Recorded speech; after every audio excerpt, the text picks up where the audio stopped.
You're not with you. So, I, Ankita Datta, project lead for the Stories of India Season 1, welcome you to the final episode titled India in the Era of Raj Kapoor, Sanjeev Kumar, Shatrughan Sinha.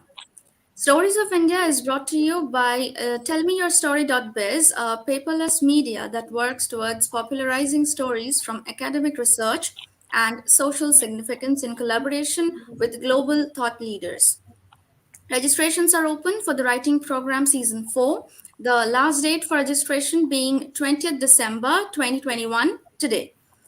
Visit tellmeyourstory.biz to know more. So I'm privileged to have an esteemed panel this evening to discuss the stories from different corners and demographics representing India. I would like to introduce the panelists before we proceed. Uh, Rahul Rawail. Rahul Rawail is the son of eminent filmmaker H.S. Rawail, Mary Mehboob, and Laila Majnu, etc. So he worked as an assistant director with Sri Raj Kapoor and assisted Sri Randhir Kapoor. Rahul Rawail has also been a filmmaker, his notable works being Love Story, Betab, Anjam, and others. He was a member of the jury for selection of Indian film at the Oscar Awards, and in 2020, he was heading the jury for the same. He has also served as a chairperson for the jury for many prestigious film events, including the National Awards 2019. He was recently appointed by the Ministry of I&B on the Central Committee of the National Film Heritage Mission under the aegis of NFAI. His book, Raj Kapoor, The Master at Work, chronicles his years spent as an assistant director under his guru. The book released on 14 December 2021. Next here we have Shantanu Roy Chaudhuri. Shantanu launched the Cinema, Music and Culture list in Indian publishing for HarperCollins Publishers India, almost exclusively building some recognized names in cinema writing, as also working out co-pub arrangements. He also initiated a joint cinema imprint with Mami in 2017. He was named Editor of the Year by the Apex publishing body Publishing. He has written for Anupama Chopra's online magazine Film Companion and is a consultant writer and editor for the film website cinemazi.com. He is also a published author with two books to his credit: Whims, a book of poems published by Writers Workshop, and Icons from Bollywood, published by Penguin Puffin. He is the editor in chief with Om Books now. Sumant Batra, an insolvency lawyer of international repute, social commentator, and thought leader, is past president of Insol International. As senior international insolvency and creditors' rights consultant to the World Bank Group, International Monetary Fund, OECD, and other developmental institutions, he has worked extensively on policy matters in Africa, Eastern Europe, Middle East, and South Asia. A cultural champion, Sumant is the founder and architect of a number of innovative creative projects to promote Indian heritage, culture, art, and literature. An avid collector of memorabilia, he is probably the largest collector of Indian cinema memorabilia and has founded Chitrashala, a private museum of Indian vintage popular culture art. He is the author of the best selling coffee table book, The Indians, and is the co author of An Actor's Actor, the authorized biography of Sanjeev Kumar. I welcome you all. So Thank my you. first question, welcome sir. So my first question would be for all of you here. In the stories of Raj Kapoor, Sanjeev Kumar, and Shatrughan Sinha, how does India show up as a country, culture, relationships, and society? Like it will be great if you quote stories from your book, even to justify your interpretation. Well, Raj Kapoor, in all his films, had a very strong social content message, which came through very, very clearly in all his films. In fact, having worked with him, he was very conscious of the fact that a film must should have a social comment, and that's what cinema is all about. And cinema, even if it's meant to be commercial, we all want to make money out of films, but we should not forget that we also have a responsibility towards the audiences watching it. So he ran this social content thing right through all his films, And if you see the films carefully, you'll notice it everywhere. Shantanu? Yeah. Sumant, will you come in or shall I continue? Sumant is in the garb of Mr. India today. He's made himself invisible so nobody can see him. So yes, absolutely. We'll wait for Sumant to come online. Um, Taking it forward from what Rahul sir says, you see the India of Raj Kapoor is very very different from the India that say a Sanjeev Kumar or a Shatrughan Sinha represented through their films. By the time, as Rahul sir has said, there was a very strong social messaging. There's a The cinema of Raj Kapoor was very distinctive about of the times that it came from. The 50s with an newly independent nation.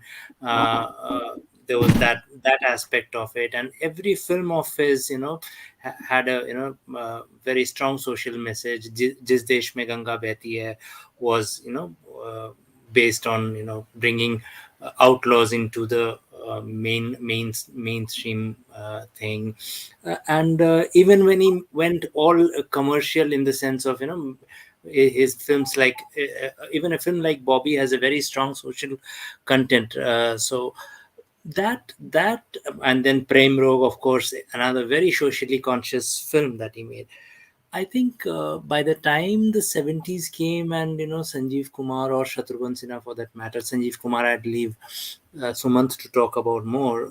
By the time the 70s came and Shatrughan Sinha came into the picture, I think the state of cinema had changed. India had changed as a nation also. 25 years of independence, and things had become very disillusioned. People had become disillusioned, and that social consciousness, I think, went out of there were the films, Sadim Javed's films of the era, the early 70s, from Zanjeer and Diwar, actually had a lot of social comment to make up of the times.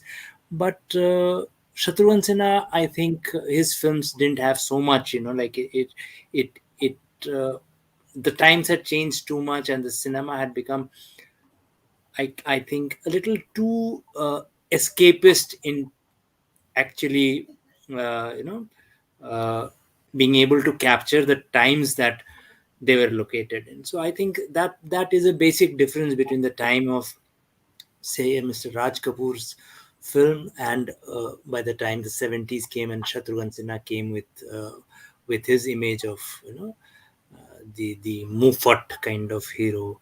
Sumant is online, and I think he'll be best placed to talk about Sanjeev Kumar and his place in this. Yes, sir. Over to Sumant sir then. I don't know if my voice is still coming across or not, or it's still very inaudible, because I don't want to spoil the experience of the the listeners today. I mean, it's better that you continue the conversation. You are I'm trying to audible, get. Sumant. Sumant, you are audible. You're coming across. The voice is coming across fine, Yeah. though the image is getting frozen. That could be the Delhi cold, I think.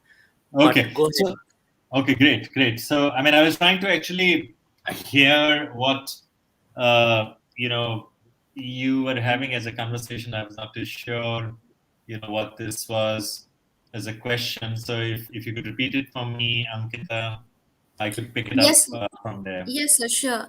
I would like to ask you, like in the stories of Raj Kapoor, Sanjeev Kumar, and Shatrughan Sinha, how does India show up as a country, culture, relationships, and society? Uh, like mostly in the films of Sanjeev Kapoor, for you. Sorry, I couldn't really hear much, but I'm trying to now read the question that he has sent to me and see if I can actually see some make out from there. Mm, Sure. okay, just give me 1 minute.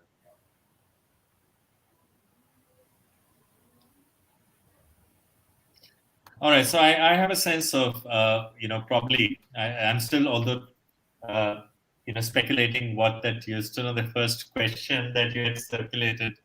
And so, I mean, from my point of view, the more I learned about Sanjeev Kumar, his art, his preferences, and his focus when it comes to acting or the roles that he picked up. I mean, I think that Sanjeev Kumar is one actor who, as versatile he was, he was also probably someone who could fit in into the roles or the movies that were being made at any given point in time. Um, he could be part of the mainstream films. He could also do films which were in the periphery, which were probably not the box office formula films, but films that were made, which were experimental films as well. I mean, he could do an Namkeen as comfortably at any time in the phase of his acting career, irrespective of what the demand of the audience at that point in time was, what the trends were, what the producers and directors were making films on subjects on. I think he was someone who was always picked up by the director who thought that in my script, in my storyline, Sanjeev Kumar will fit in, irrespective of what time the film was made in. And that is why I think he continued to have very versatile roles, very diverse roles. The roles that were centric to him were probably not as centric all the time. And also roles that I think he took up as a challenge, notwithstanding the fact that he was being asked to play as a lead role in one, but a supporting role in the other. So my sense is that Sanjeev Kumar was a director's actor as much as an actor's actor, and he was being elected for his roles by the directors depending on the demand of the script, notwithstanding what time or era the film was being made in. I do hope that I made some sense in what I spoke, and it was coherent enough, because it may just be a little broken away from what Rahul and Shantanu may have said in the context of the question. No, sir, it's absolutely fine. It's wonderful. So, moving on to Rahul Rawail, sir. In a very recent update by Times of India that I went through, you were quoted being, disillusioned with the way the film industry functioned, like with stars calling the shots and producers not really getting a say. I mean, this was the exact quote. So, as someone who has worked with Raj Kapoor, would you suggest a way so that the present circumstances they start to alter in some way or the other? Could you just repeat that question, please? Yes, sir. As in a very recent update by Times of India, there was an article. You were quoted, as being disillusioned with the way the film industry functioned, with stars calling the shots and producers not really getting a say. So, as someone who has worked with Raj Kapoor, would you suggest a way so that these circumstances would alter maybe?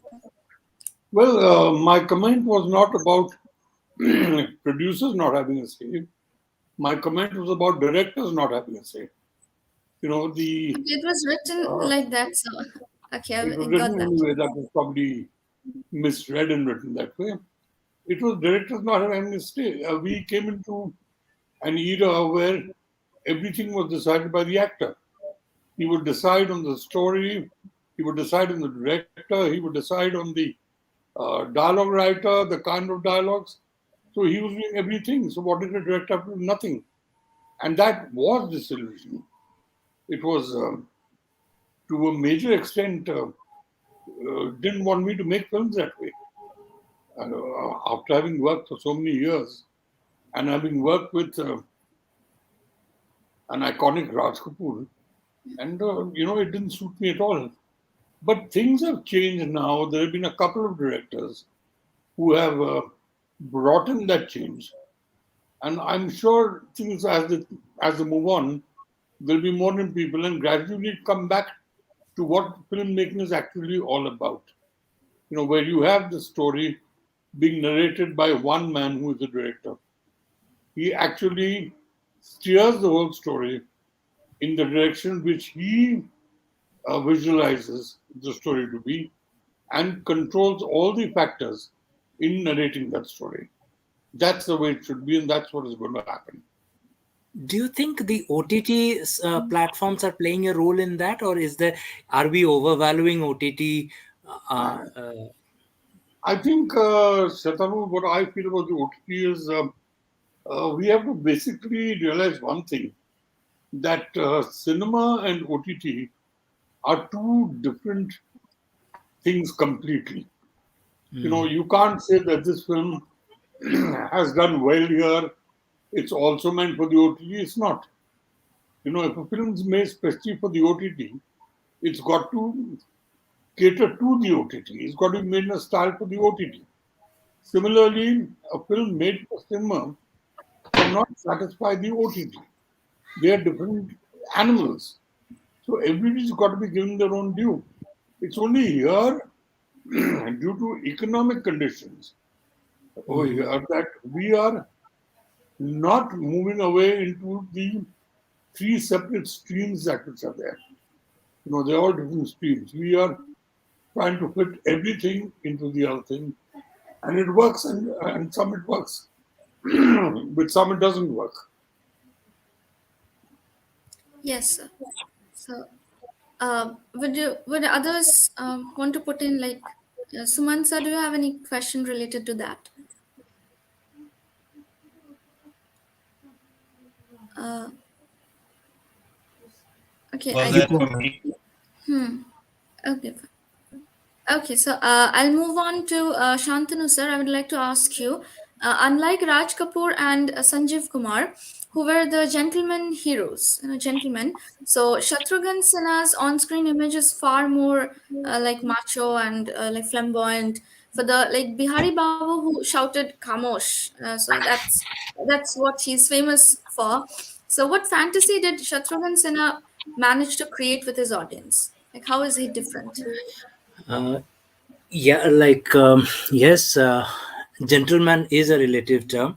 If you look at Raj Kapoor's early films, Awara and 420, he was far from gentleman characters there. It's just the uh, approach that the general approach that was. And as I mentioned in the first question also, by the time the 70s came on, the whole spectrum of cinema, Hindi cinema, had changed to what Rahul sir was talking about, the star sort of becoming uh, the Pulling the the shots. Yeah. 70s were Mhm. all about star images. So you had in Amitabh Bachchan the angry young man, you had in Rishi Kapoor the younger brother fun character. And so, Shatrughan Sinha sort of came across as that flamboyant, in the Rajkumar mold who would be given.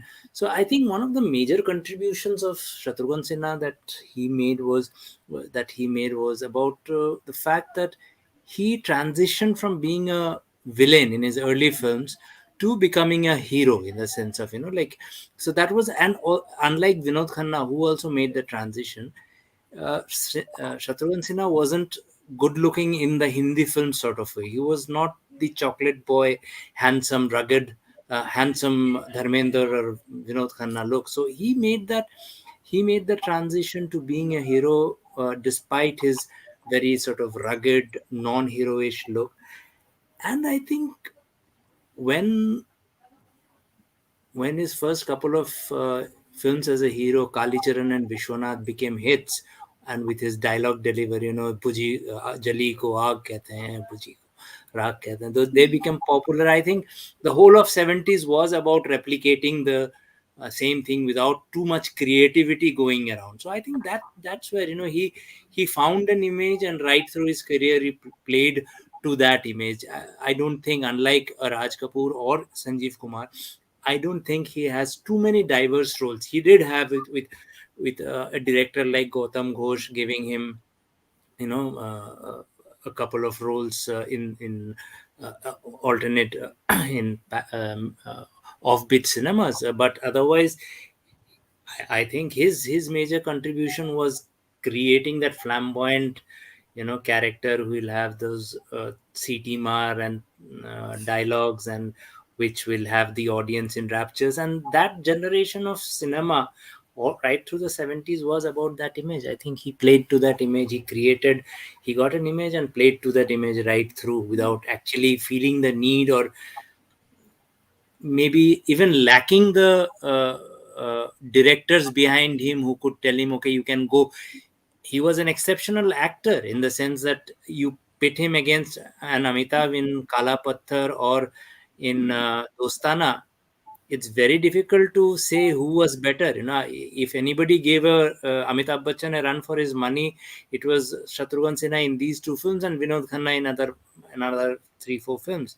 And Shatrughan Sinha actually stole the thunder in both Dostana and Kala Patthar, so to speak. So, but I don't think anybody really tapped into his potential, and Shatrughan Sinha realized that he was in an era where image was all that mattered, and he had that flamboyant image. He gave the audience what the audience wanted, and he gave his directors what the directors wanted from him. Sure, sir. So, coming to Batra, sir, and insolvency lawyer, it's already like quite something different, like a charm, something.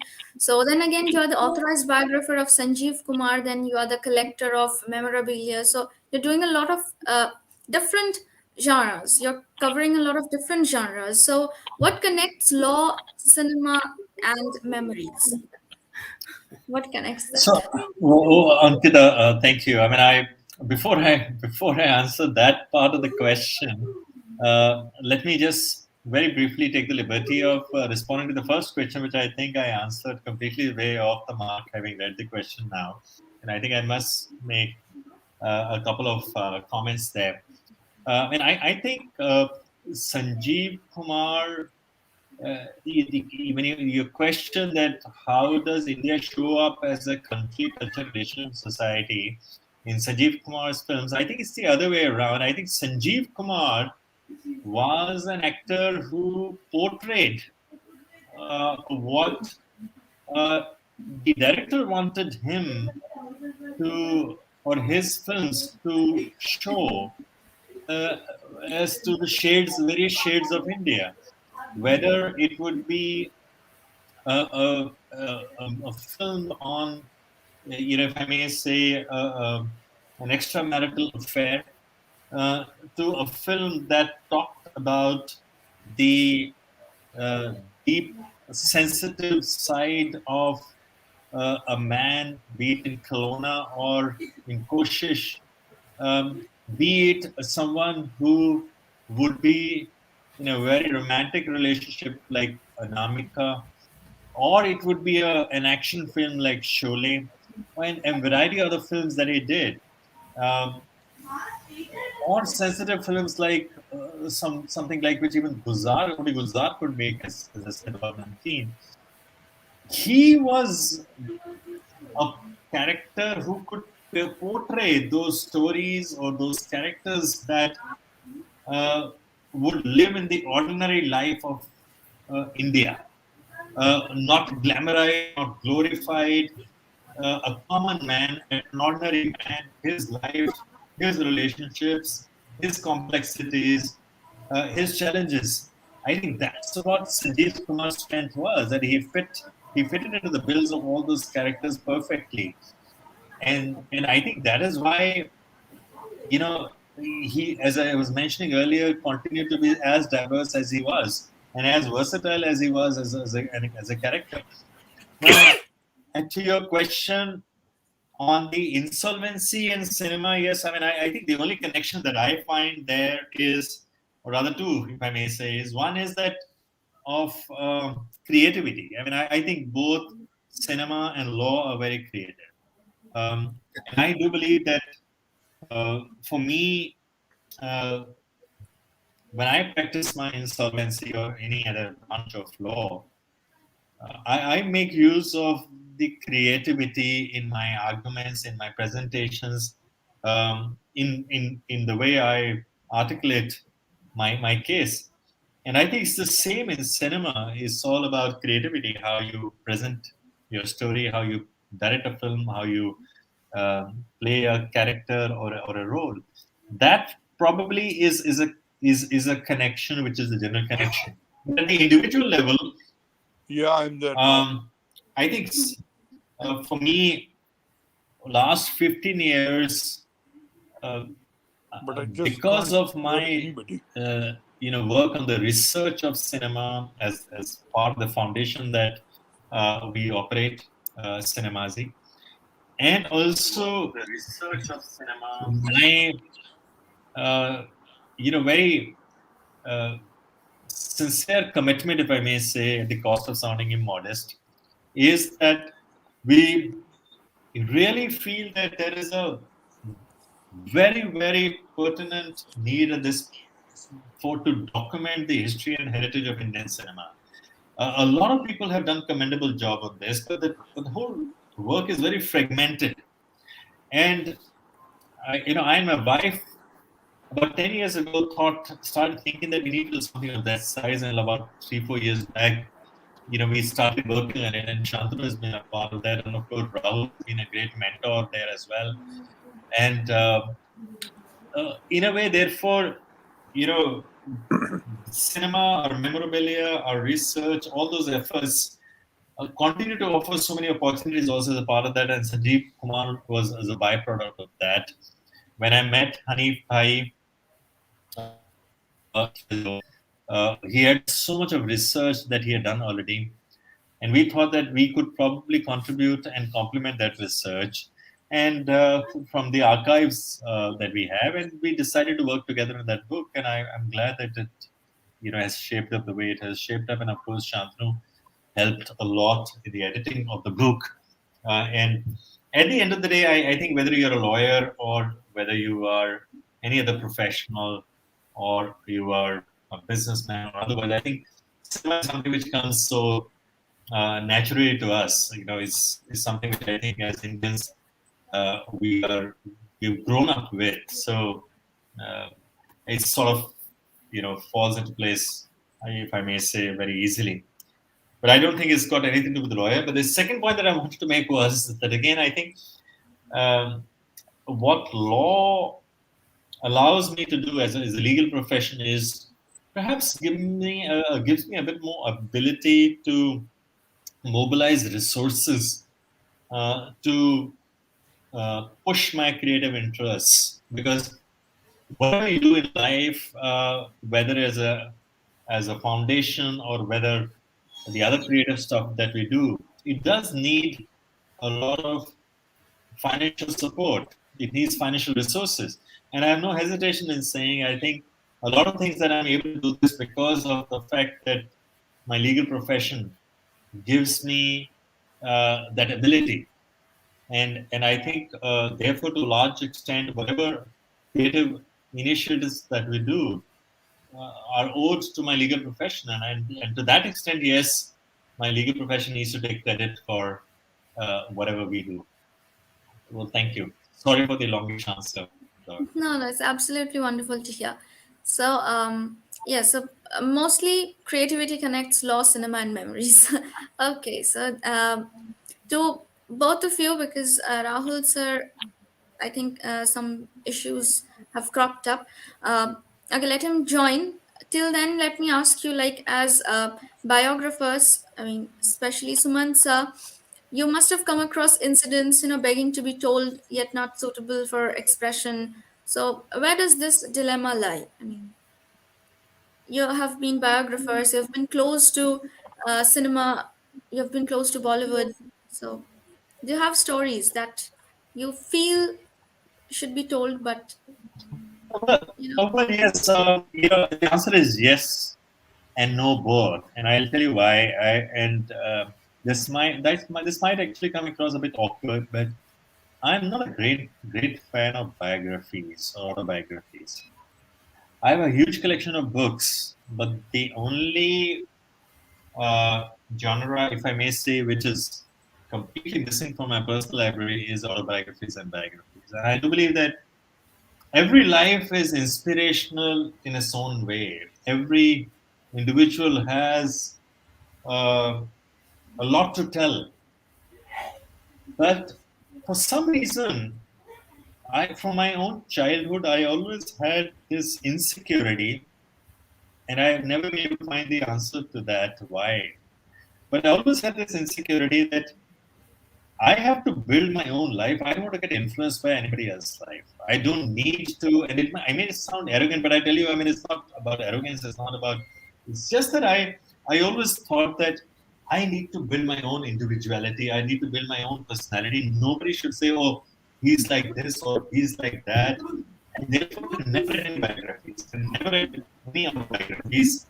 And for me, I just thought that other than my experiment with truth, which was not really in that sense an autobiography, but yes, of course, it was because say I've never and I was it's so ironical that one of the books that I ended up doing was a biography, and I realized now that why not?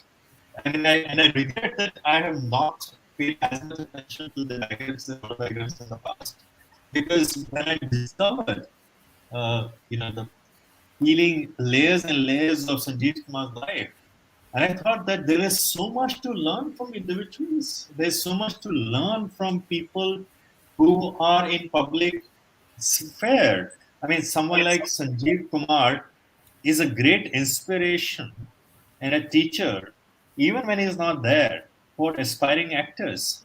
His life outside of cinema is a great inspiration in terms of the kind of family man he was, the kind of simple man he was, the kind of friends he was, and how he guarded his family life, how he adored her, respected her so much because of the sacrifices that he had made, and his personality, his persona, his individuality outside his life of a celebrity in cinema. I mean, I personally thought there was so much to learn, and this book will be uh, um, a great contribution to those who love cinema and need to know about people who have contributed to cinema, and how you can still have a very um, dignified individual life, a personal life, and a private life. But not only in cinema, I think in other shades as well. So, yes, my perception, my outlook changed altogether after doing this book. And I've started reading my biographies. I have no hesitation in stating at all that, in fact, the second book, or the next book that we are contemplating, is also a biography. I don't know whether it'll be authorized or not, but it is also a biography of a very eminent cinematic personality. So, a bit too early to talk about that, but yes, it is strange. The world is strange. You know how your perception changes. Over to you, Ankita. That's more like God's plan. So, Shantanu, sir, what's your take on the question? I don't really know how to put it. One of the factors, primary factors in doing an autobiography or biography, is you know is to be totally truthful about. If it's an autobiography, there's no point in telling your story if you're not going to be telling it honestly. If like it takes most, and for some reason most film biographies that one come across as sort of very surface level, because they're not people are not willing to talk about. It takes a lot of guts to be talking, like my experiments with truth. The extent that man goes to talk about his own failings. I think a lot of people, and as biographers also, so if it's an autobiography, if the person is not honest enough to admitting his failings, then it becomes a sort of an exercise in futility. Similarly, for a biography, it has to be there. I'm sure there are stories that need to be, of course, the element of privacy has to be maintained. If a subject is not willing to talk about something, that as a biographer I have to respect that. But to an extent, the purpose is defeated if I am not going to reveal my subjects,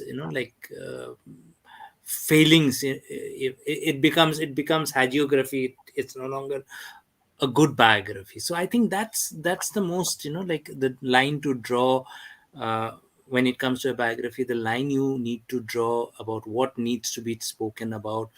When it's an autobiography, I don't see a point in writing my story if I'm not going to be able to talk about my failings, so without that, I think that's where, biographies and autobiographies, particularly in the Indian cinema context, they sort of fall a little short. I've seen that, it just borders on the hagiography a bit. She is such a good actor, she's such a good person, but what is it that makes that person a human being at the end of the day? So I think that is a connect that I think is needs to be, is the dilemma. Is for somebody writing an autobiography, it's a dilemma there. For somebody doing a biography of another person, it's a dilemma there. Yes, sir. That was wonderful. So, do you think the content, delivery, and ethos of Indian cinema evolved compared to the times of the three legends? We can consider all of them uh, to be of one. I mean, they are not from the modern age. I mean, the modern cinema that we are seeing today. So, did the content, delivery, and ethos of the Indian cinema did it evolve, or you feel that their times were better, that the change was not for good? What is your personal take on such a comparison? Which times would be better off, or if they are same, like what's your take? Sumant, go ahead, please.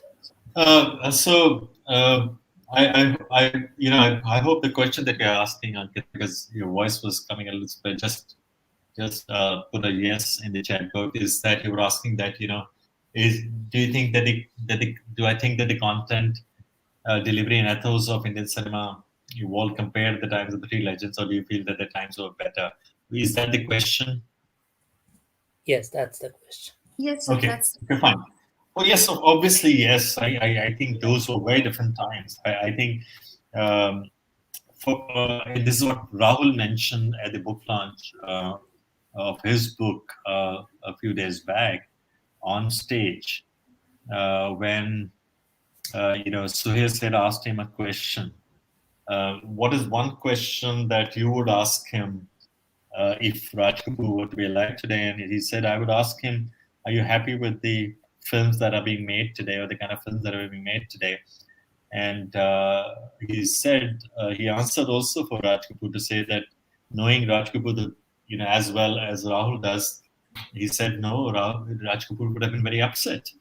And I'm speaking for Rahul, though he's not here, so but I was in the audience, so I heard him say that, and I echo that for Sanjeev Kumar as well, because not just, I mean, of course, both Raj Kapoor and Sanjeev Kumar were in different leagues altogether, but for someone like Sanjeev Kumar, I think his appetite existed for the roles that threw up a challenge for him. He was not, although he did, but he did a few, many, I would say, roles of singing songs around a tree. I mean, that was because of the role, but he portrayed that demanded. But he was also equally comfortable sitting pot belly in a bathroom in shorts and singing "Thande Thande Pani Se." So, and today you would imagine any actor daring to do that, even if the role demanded. Yeah, I mean, there are some who would do that, no doubt. I mean, you would have. I wouldn't I mean, like Pankaj Kapoor would be very happy to do that. Is one name that comes to my mind, no doubt. But the point I'm making is that you're not making any films where you would have any space for Raj Kapoor, Sanjeev Kumar, or Shatrughan Sinha, and which is a pity. But I think these are uh, phases that come in the lives of any cinema, and it's a passing phase. Things will change. We've got some great actors, some great films are beginning to be made. More at the OTT platform, where young filmmakers are experimenting. They are getting opportunity to do something creative, which is being very well received by the audience. And I feel that we will still uh, continue to have hope in cinema that we will see good cinema even in future. And even if it is not Raj Kapoor, Shatrughan Sinha, or Sanjeev Kumar there, but there will be those who are inspired by these personalities, either as filmmakers or actors, or those who have contributed to this art in one or the other way. And I think that is how I see it. Now, the second part of your question, more about the role of the women in their films, I think Raj Kapoor, of course, I mean, that's obviously a question which Rahul would have been more suitable to answer. But I mean, I think Sanjeev Kumar was, at least my research and understanding shows, was an actor uh, who would do his best to enhance the contribution in the role of his co-star, whether it would be a woman or whether it would be a male actor. He would just focus on his role and contribute. I mean, whether it was someone who was playing a second fiddle to Deep Kumar, he would still play a secondary role, but make Deep Kumar look very good in the process. He would do the same for Himani, Sita, or Geeta. So he was, I think, someone who was not insecure. And whether it was a women oriented film or it was a subject oriented film, he was just so sincere to his role and when never would want that the focus should shift to him or that he should walk away with the entire glory or the center of gravity should stay with him. That is how I feel from my close understanding of his work. So that was nice to hear. And Shantanu, sir, what's your take Yeah, on I that? think I think in terms of the content and the delivery of the content in cinema is concerned, and I'll not go to say Indian cinema because we're discussing three legends of Hindi cinema, primarily. So I would say I personally feel that there's an overload of nostalgia when we talk about uh, these people, and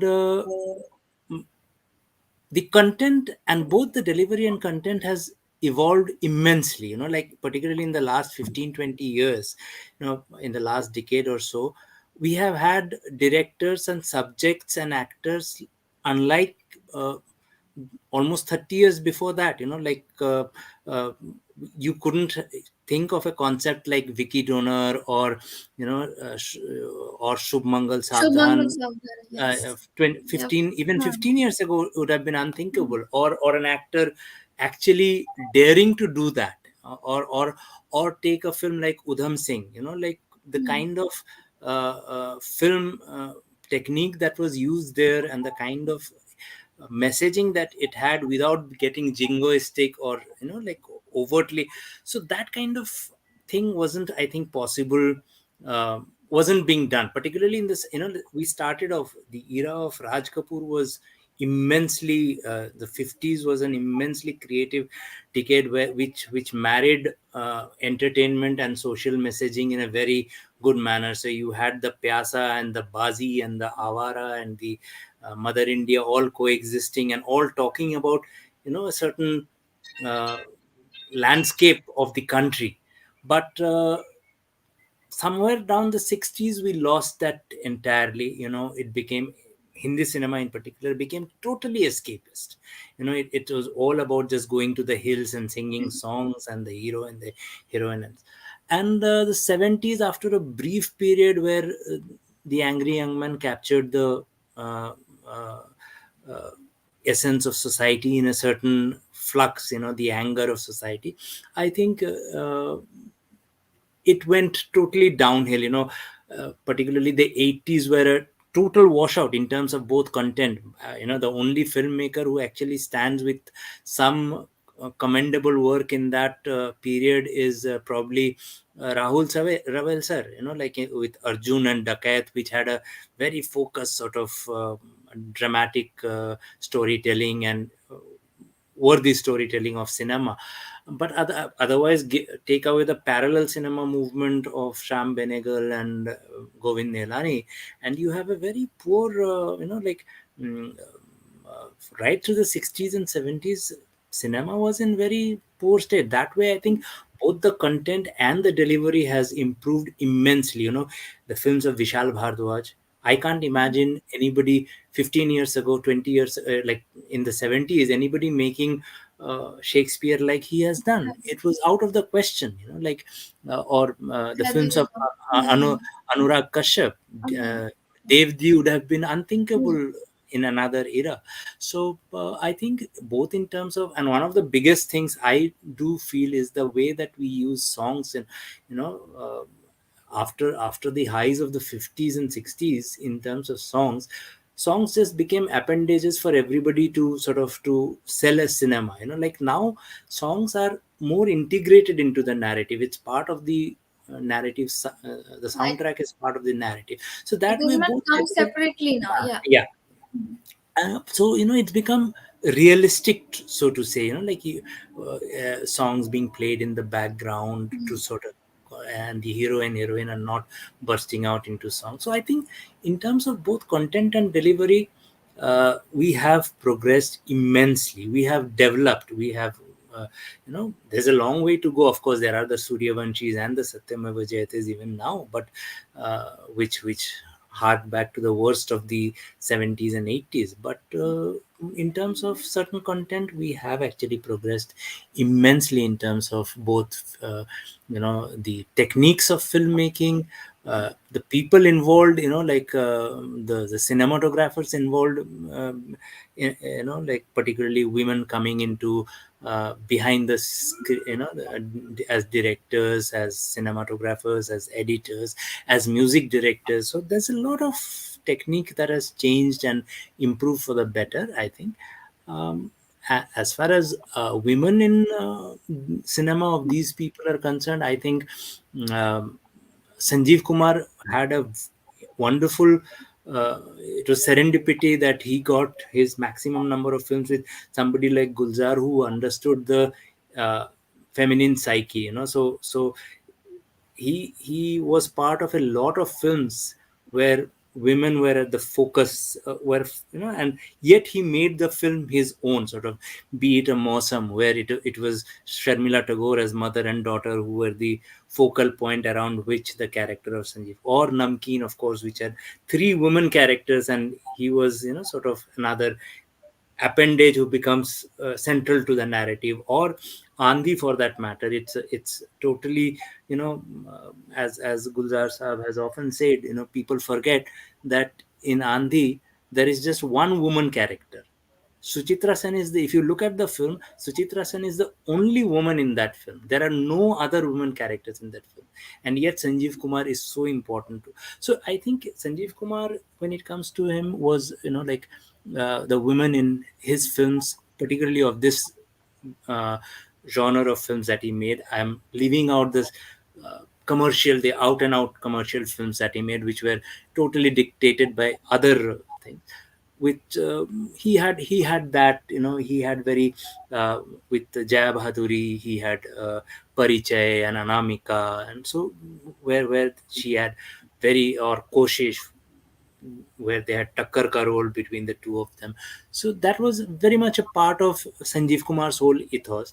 Raj Kapoor, of course, goes without saying, in Avara and Street 420, even in the 50s, he had the vision to actually have women characters who were not just appendages, who were working women. So in Awara, Nargis plays a lawyer. In Sri 420, she's a school teacher. Yes, in the 60s again, because the whole cinema became escapist. Even Raj Kapoor's Sangam wasn't so much like unlike his Awara and 420, did not have those enlightened woman characters in Sangam or Bobby. Shatrughan Sinha, of course, came at an era when women in cinema were represented very poorly, 70s and 80s, where I think the doldrums in terms of leaving parallel cinema out, I think absolute pits when it came to depicting women in cinema. And Shatrughan Sinha was part of that cinema. Unfortunately, he had, as an actor, I don't think he had much say in that. And most of the films that he acted in were these sort of mainstream pot boilers where women were just, mother, Huh. sweetheart, or sister. If it's a mother, she's a suffering mother. If it's the sister, she's got to be uh, raped, or so that the hero Oh, can married avenge. off, of course. And Yeah.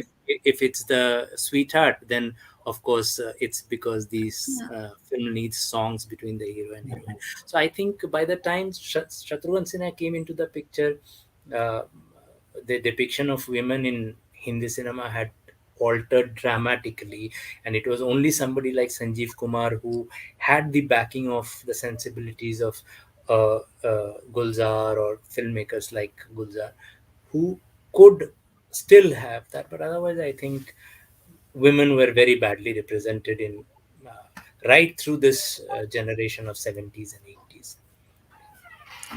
For that matter, Absolutely. even in the 90s, like we talk of Mm. women coming into the workforce in such huge numbers, but look at some of the major blockbusters of the 90s, be it Maine Pyar Kiya, be it Kuch Kuch Hota Hai, be it Hum Aapke Hain Kaun. None of these women are actually working, be it Dilwale Dulhaniya. हर कोई Trophy घर में wife. बैठा हुआ है. Everybody is sitting at home waiting for their prince to In come shining armor. night in Knight in shining armor shining armor. to come and take away. So it's very, that way. When I say content has developed, you actually have, in the last few years, you actually have had very flesh and blood woman characters, be it Queen, be it Thappad, be it Pink, be it Badla. You actually have palpable women characters which you didn't in the films of the 70s and 80s. So Rani Mukherjee, Vidya Balan, they're all like yeah, quite absolutely. playing up. Huh? Yeah. So that is there. Okay, so that was actually my last question, where we would like talk about the role of the women in their films. But unfortunately, Rahul sir is not. Uh, he has not been able to join, so I'll have to end the session here as of that. So that was really lovely and insightful, obviously. So I would thank Rahul sir, obviously, and Shantanu sir and Sumant sir, both of you, for this very Thank you. insightful conversation and for your time this evening. And I Thank truly enjoyed this panel discussion, obviously, and I hope the audience did the same. So, with this, we end the fourth episode. The sixth episode, titled India in the Era of Raj Kapoor, Sanjeev Kumar, Shatrughan Sinha, under Stories of India, brought to you by tellmeyourstory.biz. And registrations are now open for the writing program, season 4. The last date for registration is today. So, Tell Me Your Story will be back with the Stories of India season 2. Till then, let's stay safe, stay together, and though distanced, let us stay well. Thank you, Thank you, everyone. Ankita. Thank Thank you you, so much, Koral, for Ankita. Thank you, Koral, and thank you, Shantanu. And thank you I so much. apologize, my signature signal was bad, but I hope we just sailed We through. we Yes, we it came was. across. You came across as very